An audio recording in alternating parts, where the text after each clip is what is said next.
Alright, let's check the old comment section of that One Piece video I put out.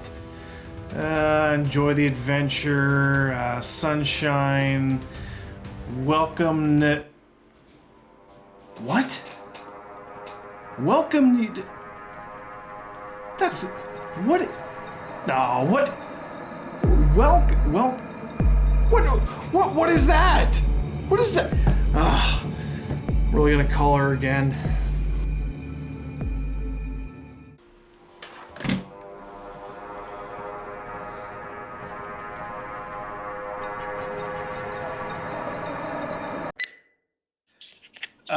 Hi, Janine. What do you want, Chronicler? You're cutting into my soaps. Make it quick. Sorry. I just was curious. You know, in my comment section, everyone seems to be calling me a Nakama? Nakama? Mm-hmm. Yeah. Yes. So what do you want to know? What is that? You don't know what Nakama means? What are you, no, a doofus? Nakama means like a friend, a comrade, a crewmate. I guess if you're on like a ship or something, a pirate. Yeah, well, it'd be for One Piece. You know, I've been reading One Piece lately. Oh, brother. Well, thanks, Janine. I'll talk to you soon. Hey, Chronicler, while I have you on the line, are you still going on that hot date later? Hello, Chronicler? Hello? You know, guys, you really cannot understate the importance of a very, very solid beginning for really any story out there, especially one that I had no intentions of picking up and reading in the first place. A great beginning can really kind of catapult a story for you, and a terrible one can make you put it down within the first couple pages.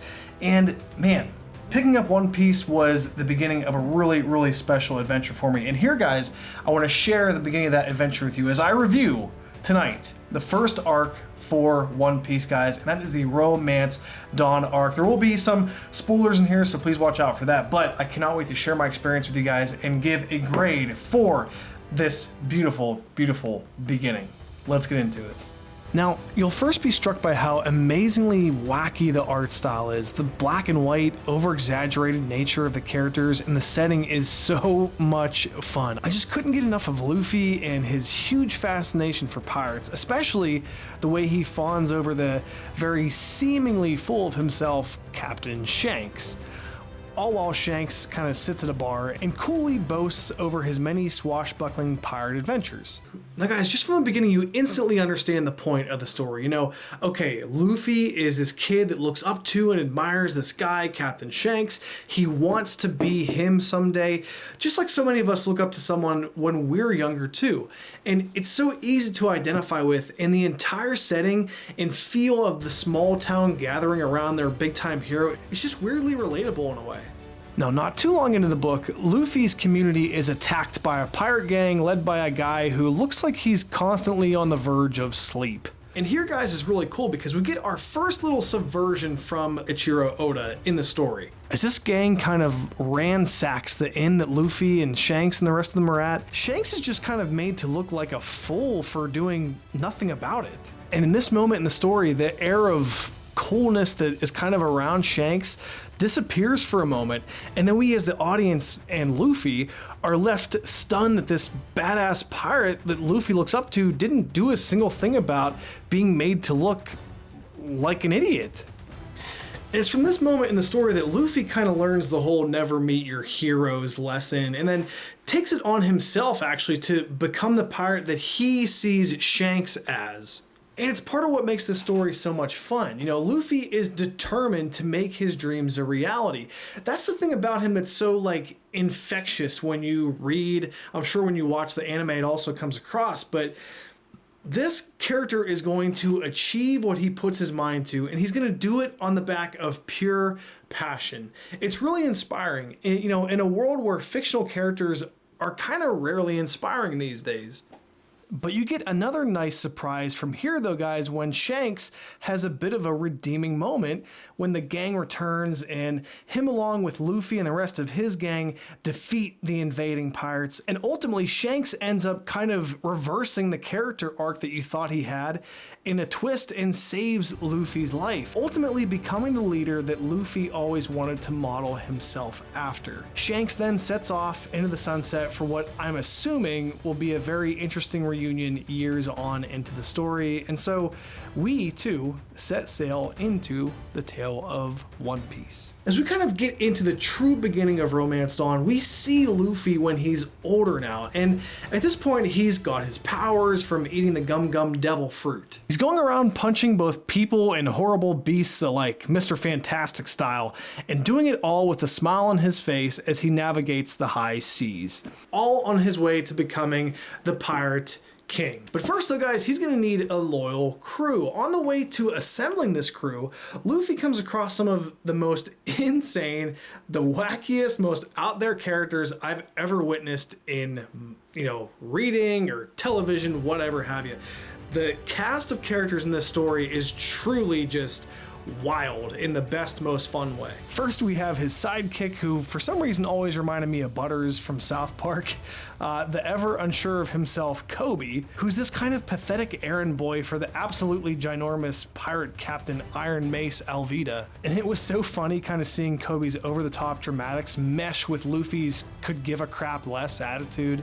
I just found it all so much fun, and it was kind of comfortable to read for some reason. As you could probably guess, Luffy eventually defeats Alvida and her crew, saving Koby in the process and adding that first ever member to the Straw Hat crew. By the way, guys, you'll notice that each chapter has these really fun images that have nothing really to do with the story that you're reading, but I just love them. And next, guys, Luffy is gonna need the muscle for his crew. You guys might say, obviously, Luffy is turning into quite the fighter himself, but no, he needs that extra little bit of killing expertise. So he and his little buddy Koby travel to the naval base town. Yes, an entire town that kind of revolves around this naval base for Marines, which incidentally is what Koby wants to become. So maybe a tiny bit of foreshadowing there, but anyway, Koby and Luffy eventually wind up creeping into said naval base and finding the ever-dangerous Rorona Zolo, a badass swordsman who carries one of his swords in his teeth when he fights. Now, it was funny because the whole time that Luffy's kind of enamored with this idea of bringing Zolo into their crew, Koby just is complaining about it and terrified the entire time. It makes it so funny. Before they can, the duo is discovered by the great Captain Morgan's hilariously over-the-top son, whose holier-than-thou personality is soon corrected by a gum-gum pistol punch to the face, wherein soon after he cries to his daddy, who also kicks his ass for good measure. Now we get to meet the great and terrible Axe Hand Morgan, a guy with a really, really sick character design. I love the metal jaw.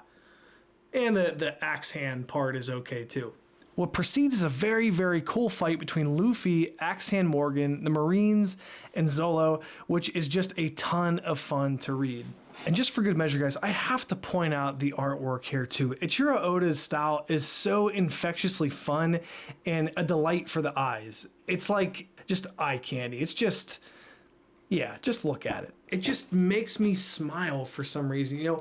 Luffy's kind of irreverent for the craziness around him is just so much distilled fun to read and watch, really. Because, you watch this as much as you read it. Like, you're looking at the pictures and everything. All of it is just a conclusion that I felt was super heartwarming and, again, fun-loving. I keep using those words where guys like heartwarming, fun, fun-loving, funny even, too. It made me feel all those emotions, which maybe I just lived a sheltered life for a while, but I just don't feel these kind of emotions whenever I'm reading stuff nowadays. A lot of it is this more like serious fantasy, sci-fi, that it's nice to have a palate cleanser like this series to happen upon to every now and again. And finally, guys, it gets capped off with Koby getting to live out his dream of joining the Navy and Luffy and Zolo getting into their boat and heading off for the Grand Line. And then our story will continue.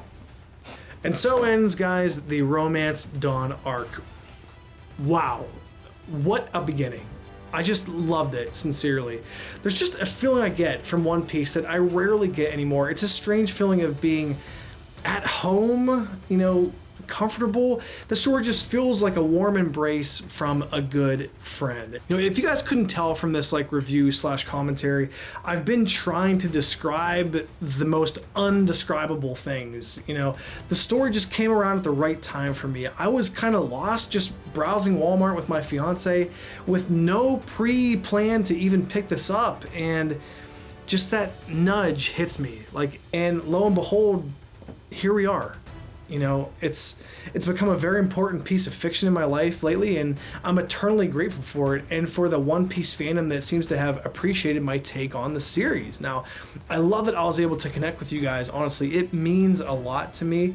So how do I possibly grade this? You know, is it the greatest thing I've ever read? No. Is it my favorite, you know, way to consume fantasy?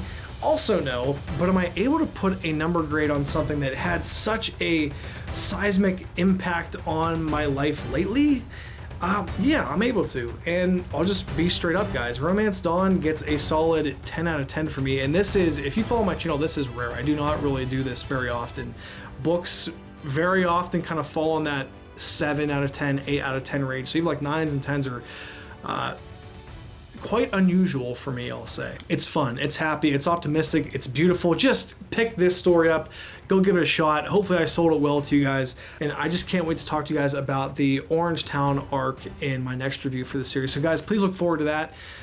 Please let me know in the comment section below, guys, what you thought of the video, your thoughts on Romance Dawn arc. Am I just scratching the surface of the story? Is there so much better stuff to come? Let me know in the comment section, guys, and I appreciate it. I will talk to you all soon.